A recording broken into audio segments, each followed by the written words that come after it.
السلام علیکم ورحمۃ اللہ وبرکاتہ۔ الحمدللہ رب العالمین والصلاة والسلام علی اشرف الانبیاء والمرسلین نبینا محمد وعلی آلہ واصحابہ اجمعین، اما بعد۔ یہ کسی ہمارے بھائی نے سوال کیا ہے کہ جو بچہ فوت شدہ پیدا ہو، یعنی مردہ پیدا ہو، ماں کے پیٹ سے ہی، ماں کے شکم سے ہی فوت شدہ جنم لے، تو کیا اس کا نماز جنازہ پڑھا جائے گا، اس کو نہلایا جائے گا، یا پھر اسے ایسے ہی دفن کر دیا جائے گا؟ دیکھیے، اس معاملے میں علماء کے دو اقوال ملتے ہیں۔ پہلا قول یہ ہے کہ ایسے بچے کا نماز جنازہ پڑھنا اور اس کو غسل وغیرہ دینا واجب نہیں ہے، یعنی اگر اسے ایسے بھی دفن کر دیا جائے تو کوئی حرج والی بات نہیں،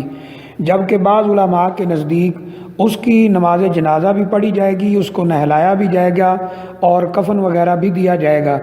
اور اس کے لیے وہ دلیل کے طور پر ترمذی شریف کی روایت جو غالباً ترمذی میں موجود ہے وہ پیش کرتے ہیں کہ نبی اکرم صلی اللہ علیہ وسلم نے فرمایا وَالسَّقْتُ يُصَلَّى عَلَيْهِ وَيُدْعَى لِوَالِدَيْهِ بِالْمَغْفِرَةِ وَالرَّحْمَةِ کہ جو بچہ مردہ پیدا ہو اس کی نماز جنازہ بھی پڑھی جائے گی، اس کے والدین کے لیے دعا بھی کی جائے گی، یعنی رحمت مغفرت کی، صبر کی دعا کی جائے گی۔ تو یہ حدیث شریف دلیل ہے کہ جو بچہ فوت شدہ پیدا ہو، مردہ پیدا ہو،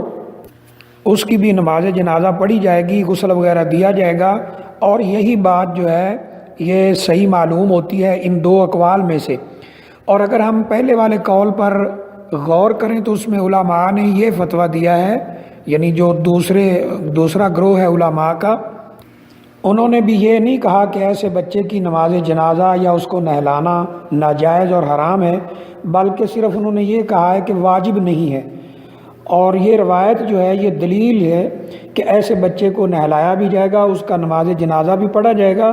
اور یہی بات جو ہے یہ قرینِ قیاس محسوس ہوتی ہے، اور یہی بات صحیح ہے کیونکہ حدیث شریف اس کی تائید کر رہی ہے۔ واللہ اعلم بالصواب۔